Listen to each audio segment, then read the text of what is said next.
साहेब, नाशिकमध्ये आला आहात. काही महिन्यांपूर्वी तुम्ही नाशिकमध्ये आले होते मागेही.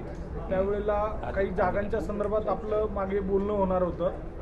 आपल्या सोबतच्या पक्षांसोबत जागेसंदर्भात, लोकसभा किंवा विधानसभा या जागेंच्या संदर्भात किती जागांच्या संदर्भामध्ये आपली चर्चा झाली किंवा किती जागा आपण मागितल्या, आणि जर जागा नाही मिळाल्या तर आपली पुढची भूमिका काय असणार आहे?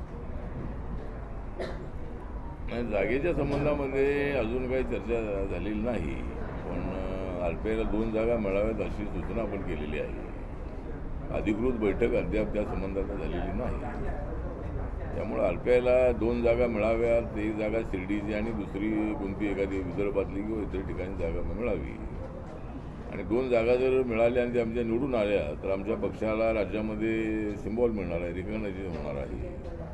त्यामुळं रिपब्लिकन पक्षाचे किती आमदार आहेत, किती खासदार आहेत यापेक्षाही रिपब्लिकन पक्षाची मतं जी आहेत ती गावागावामध्ये आहे, वस्तीमध्ये आहे. आणि त्यामुळं महायुतीने थोडासा झुकतं जे आहे ते RPIला देण्याचा प्रयत्न करावा. आपापसामध्ये जागा घेत असताना RPIला एकदम विसरू नये.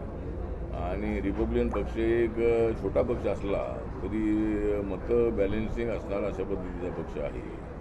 आणि त्यामुळं RPIचा विचार गंभीरपणे करावा. आणि विधानसभेच्या संबंधात काय तशी चर्चा अजून झाली नाही, पण विधानसभेला एक 10 तरी जागा RPIला मिळाव्या अशा पद्धतीची आमची अपेक्षा आहे. आणि त्याच्या पद्धतीच्या जागांची यादी काढून इकडे अधिकृतपणे आपण इथं एकनाथ शिंदे, देवेंद्र फडणवीस, अजितदादा यांना तर भेटणार आहोत. सध्या फक्त लोकसभेच्या जागेच्या संबंधातली चर्चा आहे. त्यामुळं लोकसभेच्या जागांचं वाटप करत असताना त्या ठिकाणी RPIला 2 जागा तरी देणं अत्यंत आवश्यक आहे, अशा पद्धतीची आमची मागणी आहे. शिंदे गटाकडे शिर्डी